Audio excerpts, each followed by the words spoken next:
सीता जी का स्वयंवर, रामायण की कहानियां। सीता वैदेही की राजधानी मिथिला की राजकुमारी थी। राजा जनक को सीता खेत में मिली। राज जनक ने उन्हें पृथ्वी की बेटी मानकर गोद ले लिया। उर्मिला राजा जनक की पुत्री थी। सीता और उर्मिला एक दूसरे को बहुत प्यार करती थी। सीता बहुत समझदार और सुशील थी।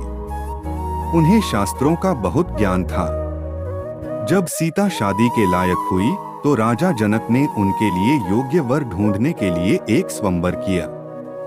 राजा जनक के पास एक धनुष था जिसका नाम पिनाका था। यह भगवान शिव का धनुष था।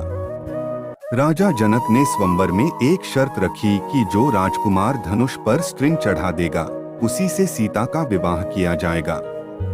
सीता माँ लक्ष्मी की अवतार थी और उन्होंने बचपन में धनुष को बड़े ही आराम से उठा लिया था। स्वयंवर में बहुत सारे राजाओं और राजकुमारों को बुलाया गया, लेकिन उनमें से कोई भी धनुष को नहीं उठा पाया। अंत में राजकुमार राम ने धनुष उठाया ही नहीं बल्कि उस पर स्ट्रिंग चढ़ाते हुए उसके 2 टुकड़े कर दिए। सभा में बैठे सभी लोग आश्चर्यचकित थे और सोच रहे थे कि इतने छोटे से राजकुमार ने शिव धनुष कैसे उठा लिया। राजा जनक ने घोषणा की कि श्री राम ही सीता के पति बनेंगे। लेकिन तभी ऋषि परशुराम, जो बात निडर थे, वहां आ गए। परशुराम भगवान विष्णु के 6ठे अवतार थे और वे राम पर बहुत क्रोधित हो गए। उन्होंने कहा कि जब तक राम मेरे धनुष को स्ट्रिंग नहीं करेंगे, राम का विवाह सीता से नहीं होगा। उनका धनुष विष्णु भगवान का धनुष था। प्रभु श्री राम ने बड़ी सरलता से उस धनुष पर भी स्ट्रिंग लगा दिया और परशुराम की तरफ तीर निशाना किया। अब परशुराम डर गए और भगवान राम से माफी मांगने लगे। श्री राम ने उन्हें माफ कर दिया और उन्हें जाने दिया। राजा जनक का एक छोटा भाई था जिसका नाम कुशाध्वज था।